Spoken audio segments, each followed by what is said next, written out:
சுச்சக்கர வரதாச்சாரியம் சுத்தசத்வ குருத்தமம் ஸ்ரீநிதி ராகவம் வந்தே ஹியபார கருணாகரம் அபிச்ச விலபன உருதததின பலம் பிரபதனமிக சுதிருடம் அமித பலதம் இதி நிஜ மனசி தததுரசி கிருதம் விரஜதி விருஷகிரி நிலையம் அத சரணம். கவசம் கனெக்ட் நேயர்களுக்கு நமஸ்காரம்.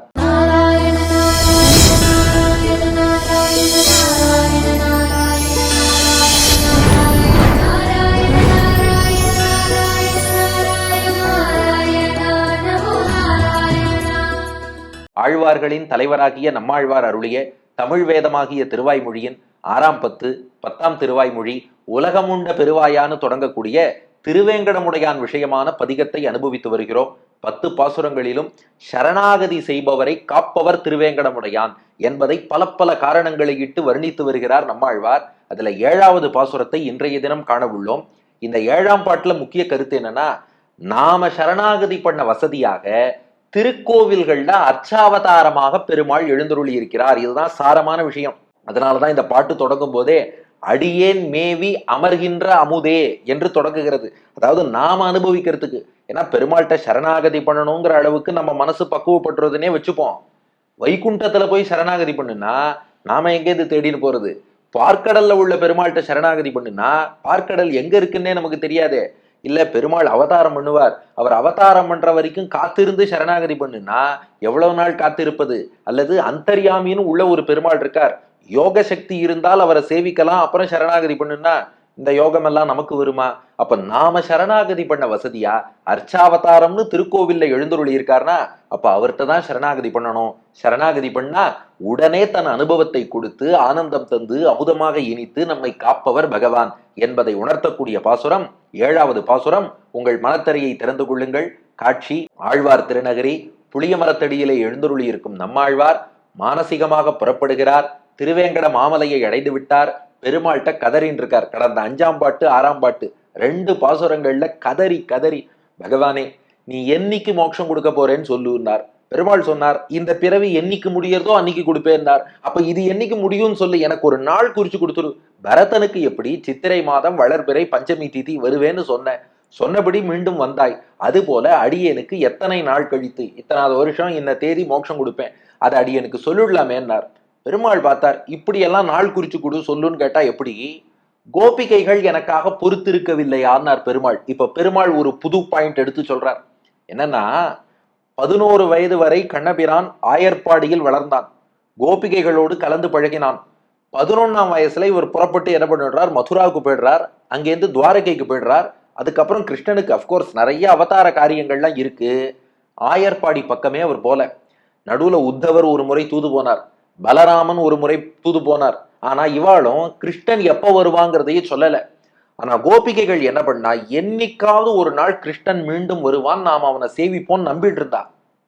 அந்த நம்பிக்கை வீண் போகல. பாகவத புராணத்திலேயே நாம் பார்க்கிறோம். பின்னாடி கண்ணபிரான் 10வது ஸ்கந்தத்துல பின்பாதியில் இது வருகிறது. ஒரு பெரிய சூரிய கிரகணம் ஒன்று ஏற்படுகிறது. அப்போ கண்ணபிரானும் துவாரகையில் உள்ள எதுகுலத்தவர்களும் குருக்ஷேத்திரத்துக்கு போகிறார்கள், அங்கே புண்ணிய தீர்த்தத்துல நீராட. அப்ப அதே இடத்துக்கு ஆயர்பாடியிலேருந்து ஆயர்களும் கோபிகைகளும் வருகிறார்கள். அப்ப கிருஷ்ணன் கோபிகைகளை எல்லாம் அழைத்து, நீங்கள் சௌக்கியமா, நான் உங்களை மறந்துட்டேன்னு நினைக்காதீங்க, உரிய காலத்தில் உங்களுக்கு காட்சி தரத்தான் காத்திருந்தேன்னு சொல்லி அவளுக்கு தரிசனம் கொடுத்து தன் தெய்வீக அனுபவத்தை கொடுத்து அவளுக்கு தத்துவ உபதேசங்கள்லாம் பண்ணி அவர்களுக்கு மோட்சத்தையும் பகவான் அனுகிரகம் பண்ணான். அதனால கோபிகைகள் திரும்ப கண்ணனை சந்திக்கவில்லைன்னு இல்லை. இது நீங்க பாகவதத்துல ரெஃபர் பண்ணி பார்த்துக்கோங்க, 10வது ஸ்கந்தத்துல இருக்கு. மீண்டும் கோபிகைகளை சந்தித்து அனுகிரகம் பண்ணிட்டான். அப்ப திருவேங்கடமுடையான் சொல்றான், நீங்க நாள் நட்சத்திரம் இதெல்லாம் கேட்காதீங்க, பண்றேன்னு ஒத்துனுட்டேன். பகவானை நம்பினோரை அவன் என்னைக்குமே கைவிட மாட்டான். என்னை நம்பி காலில் விழுந்துட்டேன் இல்லையா, நிச்சயம் மோட்சம் தரேன், நீங்க பாட்டுக்கு பேசாம கவலை இல்லாம போங்கோன்னார். நம்மாழ்வார் பதில் சொன்னார், நீ இனிமையாக இல்லாமல் இருந்திருந்தால் சரி கொடுத்துருவேன்னு நான் போயிடுவேன். ஆனா நீ அமுதம் போல் இனிக்கிறாயே, அப்ப அடைய வேண்டிய லட்சியம் அமுதமாக இனிக்கிறதுன்னா அதை சீக்கிரம் அடையணுங்கிற துடிப்பு யாருக்கா இருந்தாலும் இருக்குமா அல்லவா? அந்த துடிப்பினால் கேட்கிறேன், எனக்கு நீ நாள் சொல்லித்தான் ஆகணும்ட்டார். ஆமா, நீ காப்பாத்துவேங்கிறதுல எனக்கு உறுதி இருக்கு, காப்பாத்த மாட்டேன்னு சொல்லல. ஆனா இந்த அமுதத்தை என்னைக்கு அடைய போறோங்கிற ஒரு பாரிப்பு, அடைய வேண்டிய பொருள் ரொம்ப இனிமையா இருக்குன்னா அது சுமார்னா நமக்கு தெரியாது. ஒண்ணுமில்ல, ஒருத்தர் ஒரு கிஃப்ட் வாங்கியிருக்கார், என்னன்னு கேட்டேன், ஒரு பால் பாயிண்ட் பேனான்னார். சரிப்பா நீ கொடுக்கும்போது கொடுன்னு சொல்லியாச்சு, எப்படியும் நமக்கு தான் வரப்போறதுன்னு. ஆனா நமக்கு ரொம்ப பிடித்தமான ஒரு பொருளை ஒருத்தர் வாங்கியிருக்காருன்னு சொன்னா, கொஞ்சம் முன்னாடி தரமாட்டியா, அல்லது என்னைக்குதான் தரப்போற, கேட்போமா இல்லையா? அப்ப எனக்கு ரொம்ப பிடித்தமான பொருள்னா நீதான், அடியேன் மேவி அமர்கின்ற அமுதே. அப்படி இருக்கிறதுனாலதான் என்னைக்கு கொடுக்க போறேன்னு கெஞ்சுகிறேன், பகவானே பதில் சொல்னு கேட்டார் நம்மாழ்வார். அதுதான் 7வது பாசுரம். பாசுரத்தை அனுபவிப்போமா? அப்ப எனக்கு நீ ரொம்ப டியரஸ்டா ஸ்வீட்டஸ்டா இருக்க. உன்னை அடையணுங்கும் போது கொடுக்கும் போது கொடுக்கட்டும்னு நினைக்க முடியாது, இப்பவே அடையணும் தான் தோணும். பாசுரம்: அடியேன் மேவி அமர்கின்ற அமுதே, இமையோர் அதிபதியே, கொடியா அடுப்புள் உடையானே, கோல கனிவாய் பெருமானே, செடியார் வினைகள் தீர் மருந்தே, திருவேங்கடத்து எம்பெருமானே, நொடியார் பொழுதும் உனபாதம் காண நோலாது ஆற்றேனே.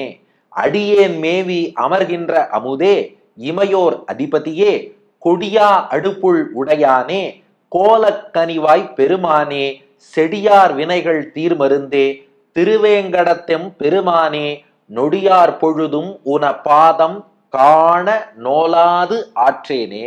இப்ப நம்மாழ்வார் பெருமாள்கிட்ட சொல்றார், நீ ரொம்ப இனிக்கிறப்பா, நீ இனிப்பதால் தான் இந்த இனிமையை நிரந்தரமாக எப்ப அடைய போறேங்கிற துடிப்பு அதிகரிக்கிறது. அந்த துடிப்பு அதிகரிக்கும் போது தொந்தரவு பண்ணத்தான் பண்ணுவேன், என்னைக்கு என்னைக்கு கேட்டுட்டே தான் இருப்பேன். ஏன்னா நீ எவ்வளவு இனிமைனா, அடியேன் மேவி அமர்கின்ற அமுதே, அடியேன் அனுபவித்து சுவைத்து பருகக்கூடிய அமுதமாக நீ இருக்கிறாய். ஏன்னா தேவர்கள் பருகக்கூடிய அமுதம்னு ஒண்ணு இருக்கு. நம்மாழ்வார் சொல்லிட்டார், தேவலோகத்துல வச்சு பருகின்ற காலே அது வெறும் உப்புச்சாறு, அதெல்லாம் நாங்க அமுதமாவே நினைக்கல. அதனாலதான் பாட்டை பாருங்க, அடியேன்னு ஆரம்பிக்கிறார். அடியேனை பொறுத்தவரை அமுதம்னா அது பெருமாள் தான், திருவேங்கடமுடையான் தான். அப்போ அடியேன், இது தேவர்களுக்கான அமுதத்தை சொல்லல, அடியேனுடைய அமுதத்தை சொல்கிறேன். அப்ப அடியேன் உன் அடியவனான எனக்கு நீ அமுதாக இருக்கிறாய். எப்படிப்பட்ட அமுதுன்னா மேவி. இந்த இடத்துல மேவிங்கிறதுக்கு நம்பிள்ள ஈட்டுல வியாக்கியானம் பண்றார். மேவினா மத்த எல்லாத்தையும் விட்டுட்டு இந்த ஒன்னே போரும்னு அதில் பொருந்தி அனுபவித்தல், அதுதான் மேவின்னு அர்த்தமா. அப்போ மேவி அப்படின்னா எனக்கு வேற எதுவுமே வேண்டாம். நம்மாழ்வாருக்கு உண்ணும் சோறு பருகு நீர் தின்னும் வெற்றிலை எல்லாமே கண்ணன் தான். அப்போ உன்னை பார்த்துட்டா உன்னிடத்திலேயே மேவி வேற எதுவுமே வேண்டான்னு உன்னிடமே பொருந்தி அனுபவிக்கிறேனே, வேற எதுவுமே கண்ணில் தெரியாதான். புரியறாப்புல சொல்லணும்னா அந்த மொபைல் போனை வச்சு தேய்ச்சின்னு இருக்கா பாருங்க, அதை பாக்குறவாளுக்கு வேற எதுவுமே தெரியாது. அது போல நம்மாழ்வார் சொல்றார், ஒன்னு அனுபவிக்கணும்னு வந்தாச்சுன்னா எனக்கு மத்ததெல்லாம் தியாஜ்யம், எல்லாத்தையும் விட்டுட்டு தியாகம் பண்ணிட்டு நீ ஏன் இருக்கேன். அப்ப அடியேன் மேவி மற்றதையெல்லாம் விட்டுட்டு உன்னிடத்திலேயே பொருந்தி போக்கஸ் பண்ணி அமர்கின்ற அமுதே. அப்படி நான் அனுபவிக்கும் அமுதேனா புரிஞ்சு போச்சு, அந்த தேவாமிர்தம்ங்கிற சாதாரண அமுதத்தை விட இனிக்கக்கூடிய ஆறாவது அமுதே. இந்த அமர்கின்ற அமுதேன்னு ஒண்ணு சொல்றாரு. இதுக்கு என்ன அர்த்தம்னா, ஈட்டுல நம்பிள்ளை விளக்குறார். அதாவது பெருமாள் நிறைய அவதாரங்கள்லாம் வரார், ராமாவதாரம் கிருஷ்ணாவதாரம்னு. இவரெல்லாம் வந்தாலும் கிடுகிடுன்னு அவதார காரியம் முடிச்சுட்டுன்னு கிளம்பி போயிடுறாராம். ஆனா திருக்கோவில்ல அர்ச்சாவதாரம்னு எழுந்தருளி இருக்கும் போதுதான் நிதானமாக அமர்கின்ற, ஒரு கோவில்ல நிலைத்து. சில பேரை சொல்லுவா பாருங்க, வந்தா உட்காரவே மாட்டேங்கிற, காலில் வெந்நீரை கொட்டின மாதிரி இருக்கேன்னு. அது போல ஆழ்வாரை பொறுத்தவரை ராமர் 11,000 வருஷம் வாழ்ந்தார், கிருஷ்ணர் 125 வருஷம் வாழ்ந்தார். ஆனாலும் ஆழ்வாருடைய பாரிப்புக்கு அவள்லாம் பூமியில கொஞ்ச நேரம் கூட உக்காந்ததாவே தெரியலையாம். கடகடன் அவதார காரியத்தை பண்ணிட்டு கிளம்பி போயிடுறார். அர்ச்சாவதாரம்னு கோவில்ல உள்ள பெருமாள் தான் கொஞ்சம் உட்காந்து வாங்க ஆழ்வீர்னு கூப்பிட்டு கொஞ்ச நேரமாவது அனுபவிக்கக்கூடிய அந்த அனுபவத்தை அர்ச்சாவதாரத்துலதான் தராராம். அப்ப அவதாரங்கள் எல்லாம் வெறும் அமுதம், அர்ச்சாவதாரம் தான் அமர்கின்ற அமுதம். இந்த பூமியிலே நிலைத்து நின்று கொஞ்ச நாள் நமக்கு அனுபவத்தை நன்றாக தருகிறார். அதனால அடியேன் மேவி, நாம் மத்த எல்லாத்தையும் விட்டுட்டு நீதான் எல்லாம் என்று பொருந்தி இருக்கும்படியாக அனுபவிக்கும் அமர்கின்ற அமுதே, அர்ச்சாவதாரமாக நிலையாக கோவில் கொண்டு இருக்கக்கூடிய எனக்கு அமுதமாக இனிப்பவனே, இமையோர் அதிபதியே. இமையோர்னா கண்ணிமைக்காமல் உன்னை சேவிக்கக்கூடிய நித்தியசூரிகள், அவர்களுக்கு அதிபதியே தலைவனாக இருந்து நித்தியசூரிகள் வைகுண்டத்துல உன்னை எப்போதும் அனுபவிக்கும்படி செய்கிறாய் அல்லவா, அதையும் கொஞ்சம் அடியேனுக்கு கொடு. ஏன்னா இப்போதைக்கு அடியேன் மேவி அமர்கின்ற அமுதே, அடியேன் வேற எதையும் பார்க்காமல் விரும்பி அனுபவிக்கக்கூடிய அமுதமா அர்ச்சாவதாரத்தில் காட்சியளிக்கிறாய். உன்னை வைகுண்டத்திலையும் சேவிக்கணும்னு ஆசைப்படுறேன். அதனால இமையோர் அதிபதியே, அந்த இமையோர்கள் நித்தியசூரிகளுக்கு தலைவனான நீ, அவர்களோடு கூடி அடியேனும் உன்னை அனுபவிக்கும்படியாக அதிபதியே தலைவா அந்த பாக்கியத்தை கொடு. அதுக்காகத்தான் மலையப்பனான உன்னிடம் வேண்டுகிறேன், சீக்கிரம் அனுகிரகம் பண்ணுன்னார். உடனே பெருமாள் சொன்னாராம், அப்படியா, அப்படின்னா ஒண்ணு பண்ணுங்க, நீங்க இப்ப மானசீகமாகத்தான திருவேங்கட மலைக்கு வந்திருக்கீள், நீங்க உண்மையாவே ஆழ்வார் திருநகரிலேருந்து புறப்பட்டு வாஸ்தவமா, ஏன்னா இந்த முதல் பாட்டுல இருந்து என்ன பார்த்துன்னு வரோம், நம்மாழ்வார் மானசீகமாக திருமலைக்கு போய் பிரார்த்திக்கிறார். பெருமாள் சொன்னார் மானசீகமா வேண்டாம், உண்மையாவே புறப்பட்டு மலைக்கு வாங்க. நீங்க போன பாட்டுல என்ன சொன்னீங்க, வெறும் மானசீக அனுபவம் எல்லாம் வேண்டாம், லிட்டரலா பெருமாளை அனுபவிக்கணும், கண்ணெதிரில் அனுபவிக்கணும். அப்ப நீங்க என்ன பண்ணணும், புறப்பட்டு திருமலைக்கு வாங்கோன்னார் பெருமாள். நம்மாழ்வார் பதில் சொன்னார், நான் ஏன் புறப்பட்டு வரணும், கொடியா அடுப்புள் உடையானே, உங்ககிட்ட தான் கருட வாகனம் இருக்கே, எனக்காக ஒரு கருட சேவை, திருமலையில் இருந்து கருட வாகனத்துக்கு புறப்பட்டு ஆழ்வார் திருநகரி புளிய மரத்தடிக்கு வந்தா குறைஞ்சா போயிடுவ, கருடனை உனக்கு வாகனமாகவும் கொடியாகவும் கொண்டவனே, கருட வாகனத்துல என்ன தேடி வாடா. ஏன்னா நாம் பகவானை தேடித்தான் போகணும், குறைவில்லை. ஆனா அதை விட வசதி பகவான் நம்மளை தேடி வந்து அனுகிரகம் பண்றான்னா எவ்வளவு பெரிய பாக்கியம். அதுவும் கருட சேவையில மலையப்பன் வந்தா எவ்வளவு நன்னா இருக்கும். என் ஊருக்கு வரமாட்டியா, எங்க ஆழ்வார் திருநகரிக்கு நீ கருட வாகனத்துல வரக்கூடாதா, அதான் கொடியா, உனக்கு வாகனம் மட்டும் இல்ல கொடியாக பெருமாள் பறந்து வரார்னா அந்த கருட கொடி அது முன்னாடி பறந்து வருவதை பார்க்கும் போதே பெருமாள் வந்துட்டாருன்னு தெரியுமா. அதனால கொடியா அப்படின்னா கொடியாகன்னு அர்த்தம். அடுப்புள் உடையானே, புல்லுன்னா பறவையாகிய கருடன், புல் உடையானேனா கருடனை கொண்டவனே. இந்த அடு புல்லுன்னு இருக்கேன்னா அடுனா எரிக்கக்கூடியன்னு அர்த்தம். எதிரிகளை நம் பாபங்களை எல்லாம் சுட்டரிக்கக்கூடிய அழிக்கக்கூடிய கருடன், போர்த்திறன் கொண்டவர்னு தாத்பரியம். அப்போ கொடியாக அடுப்புள் எதிரிகளை வீழ்த்தக்கூடிய பறவையாகிய கருடனை உடையானே, உடையவனே, கொண்டவனே, கொஞ்சம் கருட வாகனத்துல அடியேனை தேடி நீ வரலாமேன்னார். பெருமாள் பார்த்தார், ஏன் உங்களை தேடி வரணும்னு கேட்டார். ஏன்னா உனக்கு உன் மீது அடியனுக்கு அவ்வளவு ஆசைடா, உன்னை அனுபவிக்கணும்னு அப்படி துடிக்கிறேன்னார். என் மீது உங்களுக்கு எப்படி ஆசை வந்ததுன்னு கேட்டார் திருமலையப்பன். ஆழ்வார் பதில் சொன்னார், எல்லாம் உன் திருவாய் தான் காரணம், கோலக்கனிவாய் பெருமானே, மற்றது எல்லாத்திலேருந்து கூட தப்பிச்சுடலாம், உன்னுடைய சிவந்த திருவாய் இருக்கு பாரு, அத மனசார சேவிச்ச மாத்திரத்துல மயங்கி உனக்கு அடிமை ஆயிட்டேன். அதனால அந்த அழகை சேவிச்சதுமே உன்னை மொத்தமா கருட வாகனத்துல சேவிக்கணும்னு அப்படி என் மனம் துடிக்கிறது. ஏன்னா உன் திருவாய் எவ்வளவு அழகுன்னா, கோலன்னா அழகியன்னு அர்த்தம். கனி வாய்னா கோவை கனி போல, சிவந்த கோவை கனி போல் இருக்கக்கூடிய திருவாயை கொண்டு அடியேனை மயக்கிய பெருமானே. பெருமான்னா தலைவன் அர்த்தம். பெருமாள் எப்படி ஆழ்வாருக்கு தலைவரானாராம், கோலக்கனிவாய், முதல்ல கோலக்கனி வாயை காமிச்சாராம், வாய் அழகுல நம்மாழ்வார் மயங்கிட்டாராம்.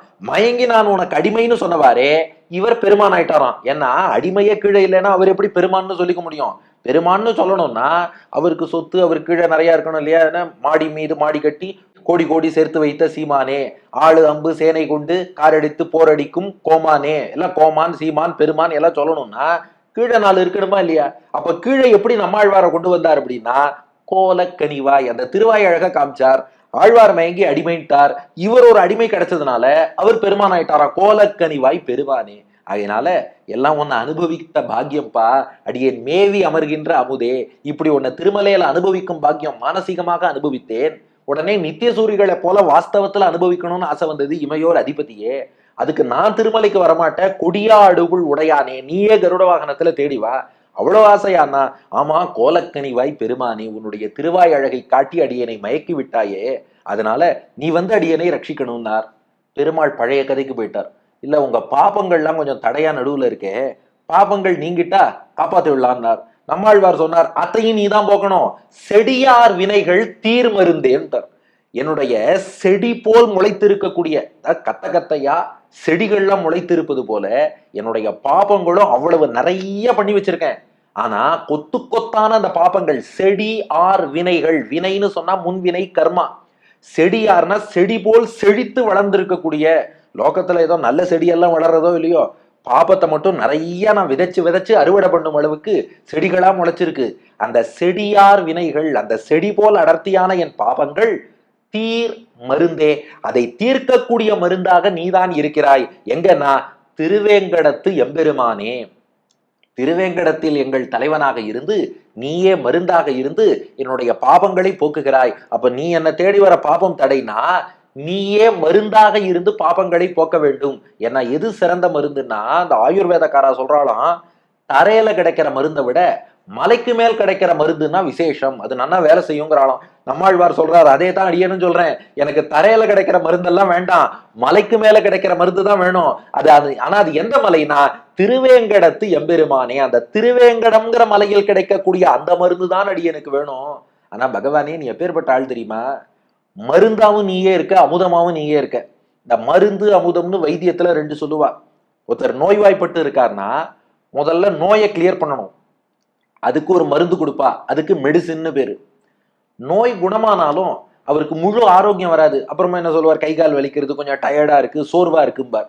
அப்போ எலிக்சிர் அமுதம்னு ஒண்ணு கொடுப்பாளாம். அந்த அமுதம் எதுக்குன்னா இழந்த ஆரோக்கியத்தை மீண்டும் பெற. அப்போ நோயை தீர்ப்பது மருந்து, ஆரோக்கியத்தை தருவது அமுதம். ரெண்டும் ஒன்னா இருக்கவே இருக்காது. இன்னும் புரியுறாப்புல சொல்லணும்னா அந்த ஆன்டிபயோட்டிக்னு ஒண்ணு கொடுப்பா. அந்த ஆன்டிபயோட்டிக் சாப்பிட்டா உடம்புல இருக்க பாக்டீரியா செத்து போகும், உடம்புக்கு தெம்பு வராது. அப்புறம் என்ன பண்ணுவா, ஒரு வைட்டமின் டானிக் ஒண்ணு கொடுப்பா. அந்த டானிக்கை சாப்பிட்டான்னா அதுக்கப்புறம் கொஞ்சம் உடம்புக்கு தெம்பு வந்ததுன்னு சொல்லுவான். ஆனா நீ எப்படி இருக்கன்னா மருந்தாவும் நீயே இருக்க, அமுதமாவும் இருக்க. அதான் பாட்டின் முதல் அடி, அடியேன் மேவி அமர்கின்ற அமுதே, இங்க செடியார் வினைகள் தீர் மருந்தே. அப்போ அமுதமாகிய ஒன்னு அடையணும்னு ஆசைப்படுற, அதுக்கு தடையாக என் பாபங்கள்ங்கிற பாக்டீரியா தடையா இருக்கு. அப்போ முதல்ல பெருமாள் என்ன பண்றாராம், ஆன்டிபயோட்டிக் மருந்தா இருந்து பாக்டீரியா போன்ற பாபங்களை எல்லாம் அழிச்சு கொடுத்துடுறாராம்.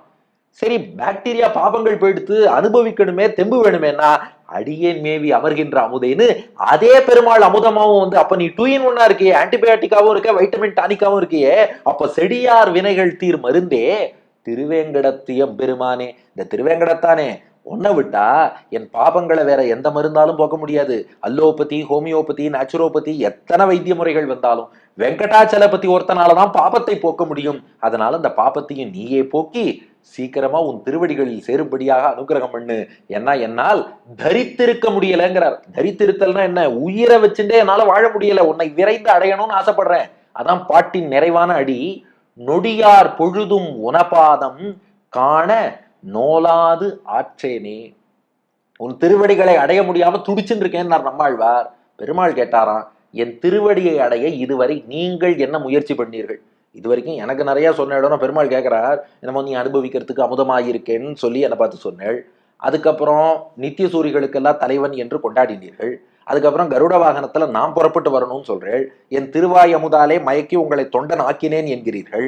அதுக்கு மேல நானே மருந்தாக இருந்து பாபங்களை போக்கணுங்கிறேள். எல்லாம் எனக்கு இன்ஸ்ட்ரக்ஷன் கொடுத்துட்டு இருந்தா எப்படி? என்னை அடைவதற்காக நீங்கள் செய்த முயற்சி என்ன? நம்மாழ்வார் சொல்றார், அடியன் ஒண்ணுமே பண்ணல, நொடியார் பொழுதும் உனபாதம் காண நோலாது. நொடியார் பொழுதும்னா ஒரு நொடி பொழுது, ஒரு க்ஷண நேரம்னு சொல்றோம் இல்லையா. நொடியார் பொழுதும்னா ஒரு நொடி கூட அடியன் எந்த முயற்சியும் பண்ணல. பல பேர் 1000 வருஷம் தபஸ் பண்றது, 1,00,000 வருஷம் தபஸ் பண்றதும்பா. அடியன் ஒரு நொடி கூட தவம் புரியவில்லை. அப்போ நொடியார் பொழுதும், ஒரு நொடி பொழுது கூட உன பாதம், உனனா உன்னுடைய, பாதம்னா திருவடி, உன பாதம் உன் திருவடிகளை காண சேவிப்பதற்கு, சென்று அடைவதற்கு நோலாது. நோலாதுன்னா நோன்பு நோற்காதுன்னு அர்த்தம். இந்த இடத்துல நோன்புன்னா விரதம்னு மட்டும் அர்த்தம் இல்லை. அதை நீங்க தபஸ்ன்னு வச்சுக்கலாம், பக்தி யோக தியானம்னு வச்சுக்கலாம், பிரம்ம வித்யைன்னு வச்சுக்கலாம், எப்படி வேணாலும் வச்சுக்கலாம். இது எதுவுமே அடியன் பண்ணலன்ட்டார் நம்மாழ்வார். நோலாது, நான் இது எதையுமே அடியன் பண்ணவில்லை, நோக்கவில்லை, அடியன் எந்த முயற்சியும் எடுக்கவில்லைன்னு அர்த்தம். அப்போ முயற்சி எடுக்கிறவா உன்னை அடையணுங்கிறதுக்காக பல பிறவியா தபஸ் பண்ணுவா, 1000 ஆண்டுகள் தபஸ் பண்ணுவா. அடியன் அப்படி இல்லை. நொடியார் பொழுதும் உன பாதம் காண நோலாது. உன் திருவடிகளை காண்பதற்காக ஒரு நொடி பொழுது கூட இது வரைக்கும் அடியன் எந்த தபஸும் பண்ணல, எந்த முயற்சியும் எடுக்கலன்னா. பெருமாள் பார்த்தார், இதென்ன அநியாயமா இருக்கு, எதுவுமே பண்ணலன்னா எப்படின்னார். ஆனாலும் ஆற்றேனே, ஆற்றேன்னா என்னால் தரித்திருக்க முடியாமல், உயிர் தரிக்க முடியாமல் துடித்து கொண்டிருக்கிறேன். ஆசை மட்டும் இருக்கு, நிறைய ஆசை, திருவேங்கடமுடையான அடையணும், கைக்கரியம் பண்ணணும்னு ஆசை. இந்த ஆசைக்கு மீது ஒரு நொடி கூட அடியேன் எந்த ஒரு அனுஷ்டானமும் பண்ணலன்னார். பெருமாள் சொன்னார், நீங்க ரொம்ப அழுதுன்றிருக்கள், கொஞ்சம் அனுஷ்டானம் பண்ணிட்டாவது அழலாமே. ஏன்னா ஒருத்த ஏதாவது முயற்சி பண்ணிட்டு பலன் கிடைக்கலன்னு அழுத அர்த்தம் உண்டு. நீ ஒரு நொடி கூட முயற்சியே பண்ண மாட்டேன், ஆனாலும் ஆற்றேனே, என்னால் உயிர் தரிக்க முடியல, அழுதுன்னு இருக்கேன், துடிச்சுட்டு இருக்கேன்னா எப்படின்னு கேட்டார் பெருமாள். நம்மாழ்வார் சொன்னார், புரியலையா? நொடியார் பொழுதும் உனப்பாதம் காண நோலாதுன்னா நான் நோக்கல, முயற்சி பண்ணல. நான் ஏன் முயற்சி பண்ணணும்? உன்னை அடைய நீயே சாதனமாக இருக்கிறாயே, அப்புறம் நான் ஏன் முயற்சி பண்ணணும்? நீதானே உன் திருவடிகள்ல சேர்த்துக்கணும், என்ன ஏன் முயற்சி பண்ண சொல்றேன் நம்மாழ்வார். உடனே பெருமாள் கேட்டார், அப்ப நான் தானே சாதனம், என்ன நம்புறீர்கள் இல்லையா, அப்புறம் ஏன் அழுகிறீர்கள்னு கேட்டார் பெருமாள். நம்மாழ்வார் சொன்னாராம், ஆற்றேனே, அதனாலதான்ப்பா அழறேன். நானா ஏதாவது முயற்சி பண்ணி கிடைக்கலன்னா கூட, ஓ நம்ம முயற்சியில தான் தப்பு போல இருக்கு, கொஞ்சம் பெட்டரா ட்ரை பண்ணா கிடைச்சிடும்னு சொல்லி ஆறி இருப்பேன். நீதான் கத்தின்னு உன் திருவடியில விழுந்ததுக்கு அப்புறமும் கிடைக்கலன்னா பகவான் திருவடியில விழுந்தே கிடைக்கலன்னா இனி நமக்கு என்னைக்குமோ கிடைக்காம போயிடுமோ, என்றுமே இனி கிடைக்காதோன்னு சொல்லி இப்ப இன்னும் கதற ஆரம்பிச்சுட்டேன். இப்ப வித்தியாசம் புரியுறதா? நான் ஒரு முயற்சி பண்ணேன் கிடைக்கலன்னா, இப்ப நம்ம மிஸ்டேக் தான், கரெக்ட் பண்ணிக்கலாம்னு நினைக்கலாம். ஆனா என் முயற்சி ஒண்ணும் இல்லைன்னு உன் காலில் விழுந்துட்டேன். உன் காலில் விழுந்த போதும் கிடைக்கவில்லை என்றால் இனி என்ன பண்ணாதான் கிடைக்கும்? அதனாலதான் ஆற்றேனே உயிர் தரிக்க முடியாமல் கதறுகிறேன். அப்போ நொடியார் பொழுதும் உன பாதம் காண நோலாதுன்னா எப்படி புரிஞ்சுக்கணும்னா, நான் முயற்சி எடுக்கல, எல்லா முயற்சியும் உன்னதுன்னு உங்ககிட்ட கொடுத்துட்டேன். கொடுத்தும் கிடைக்கலன்னா ஆற்றேனே ஐயோ நான் துடித்து போகிறேனே என்கிறாரா நம்மாழ்வார். இதுதான் 7வது பாசுரம். அடியேன் மேவி அமர்கின்ற அமுதே, இமையோர் அதிபதியே, கொடியா அடுபுள் உடையானே, கோலக்கனிவாய் பெருமானே, செடியார் வினைகள் தீர்மருந்தே, திருவேங்கடத்தெம் பெருமானே, நொடியார் பொழுதும் உனபாதம் காண நோலாது ஆற்றேனே. அடியன் அனுபவிக்கக்கூடிய, வேறு எதையும் பாராமல் பருகக்கூடிய, அர்ச்சாவதாரத்தில் அமுதமாக இனிக்கக்கூடிய எம்பெருமானே, நித்தியசூரிகளுக்கு நிரந்தரமாக அனுபவம் தந்தவனே, அடியனை தேடி வருவதற்காகவே கருடக்குடியை உடைய எம்பெருமானே, உன்னுடைய சிவந்த அந்த திருவாய், அழகான திருவாயாலை அடியனை மயக்கி அடியனின் தலைவரானவனே, என் வினைகளையெல்லாம் பாபங்களையெல்லாம் போக்கக்கூடிய மருந்தாக, திருமலையில் கிடைக்கக்கூடிய மருந்தே, ஒரு நொடி கூட உன்னைக்கான அடியன் எந்த முயற்சியும் பண்ணல, ஆனா நீயே கத்தின்னு பற்றிய பின்னும் நீ கிடைக்கலையே, அதனால் துடிக்கிறேன் என்கிறார் நம்மாழ்வார். இதுதான் 7வது பாசுரம். இந்த பாசுரத்தை பெருமாளுக்கு தளிகை பிரசாத நிவேதனம் பண்ணும் போது சேவிக்கணும்னு பராசர பட்டர் சாதிச்சாராம். பராசர பட்டரிடம் அவருடைய சிஷ்யர்கள் கேட்டாலும், தினந்தோறும் நம் இல்லத்தில் பெருமாளுக்கு திருவாராதனம் பூஜை பண்றோம். பூஜை பண்ணும்போது பெருமாளுக்கு நிவேதனம், தளிகை, போஜ்யாசனம் சமர்ப்பிக்கிறோம். அப்ப என்ன பாசுரம் சேவிக்கணும்னு கேட்டாலும், நிறைய பாசுரம், ஒரு சிலர் மாலிருஞ்சோலை நம்பிக்கு நான் 100 தடாவில் வெண்ணெய் அந்த பாசுரம் சேவிப்பா, கூடாரை வெல்லும் சீர் கோவிந்தா சேவிப்பா, அதெல்லாம் குறையில. உடனே நமக்கு நிறைய டவுட்ஸ் வாட்ஸ்அப்ல வந்துடும், சார் அப்ப இந்த பாட்டு சொல்லலாமா அந்த பாட்டு சொல்லலாமா? அடியன் வியாக்கியானத்துல உள்ளதை சொல்லிடுறேன். பராசர பட்டருடைய திருவுள்ளம் எந்த பாசுரம் சேவிக்கலான்னு கேட்டப்போ பராசர பட்டர் சாதிச்சாராம், அடியேன் மேவி அமர்கின்ற அமுதேங்கிற இந்த பாசுரத்தை சேவிக்க வேண்டும்னு பராசர பட்டர் சாதிச்சாராம். ஏன்னா அமுதுன்னு பொதுவா பிரசாதத்தை சொல்லுவோம், நமக்கு பெருமாளே பிரசாதமா இருக்கார். அந்த பிரசாதம்ங்கிற உணவிலும் எம்பெருமானே நிறைந்திருந்து நாம் அனுபவிக்கக்கூடிய, சுவைக்கக்கூடிய அந்த உணவாக பகவானே இருக்கணுங்கிறதுக்காக அடியேன் மேவி அமர்கின்ற அமுதே என்ற இந்த பாசுரத்தை சேவிக்கணும்னு பராசர பட்டர் சாதித்தார் என்று அதையும் ஈட்டிலேயே நம்பிள்ளை காட்டி இருக்கிறார். அதனால ஃபர்தர் டவுட்ஸ், ரெஃபரன்ஸ் இதுக்கெல்லாம் நீங்க ஈடு வியாக்கியானத்துல பாத்துக்கலாம். இந்த பாசுரத்துக்கு மகாவித்வான் வில்லூர் நடாதூர் வெங்கடசேஷாரிய மகாதேசிகன் அருளிய சம்ஸ்கிருத வடிவம். சூரீஷாதரதோனுபாவ்ய மமஹே தாசஸ்ய திவ்யாமிருதா கேதௌ கிளிப்த நிஜாரிதாபி கருட ஸ்ரீபக்வ பிம்பாதரா சுவாமின் தாவ சமாக ஹௌஷத பர ஸ்ரீ வெங்கடஸ்தேஸ்வரா தத்பாதம் ஷயிதும் வினா விரதமபி த்ருட்யப்யஹம் நோத்சஹே. அடியன் வழங்கும் ஆங்கில வடிவம். ஓ தி elixir that I enjoy with love, O the Lord of Nityasuris, O the Lord with bird in flag, O my master with beautiful red lips, O the Lord of Thiruvenkatam, who is the medicine for all sins, though I haven't done penance even for a second, I can't live without attaining you. உன்னை பிரிந்து என்னால் வாழ முடியாதுன்னு கதறிட்டார் நம்மாழ்வார். இப்ப பெருமாள் பார்த்தாராம், பாருங்க, ஏதாவது ஒரு முயற்சி பண்ணவன் தான் பலனை எதிர்பார்க்கலாம், நான் ஒரு நொடி கூட முயற்சியே பண்ண மாட்டேன் பலன் மட்டும் எதிர்பார்ப்பேன்னா எப்படின்னு கேட்கிறார் பெருமாள். இதுக்கு 8ஆம் பாட்டுல நம்மாழ்வார் பதில் சொல்ல போறார். என்ன பதில்னு அடுத்த பகுதியில் காண்போமா? நம்மாழ்வார் திருவடிகளே சரணம், எம்பெருமானார் திருவடிகளே சரணம். அடியேன் மேவி அமர்கின்ற அமுதே, இமையோர் அதிபதியே, கொடியாவடு புள்ளுடையானே, கோல கனிவாய் பெருமானே, அடியேன் மேவி அமர்கின்ற அமுதே, இமையோர் அதிபதியே, கொடியாவடு புள்ளுடையானே, போல கனிவாய் பெருமானே, செடியார் வினைகள் தீர்மருந்தே, திருவேங்கடத்தின் பெருமானே, செடியார் வினைகள் தீர்மருந்தே, திருவேங்கடத்து எம்பெருமானே, நொடியார் பாதம் காண நோலாதாற்றேனே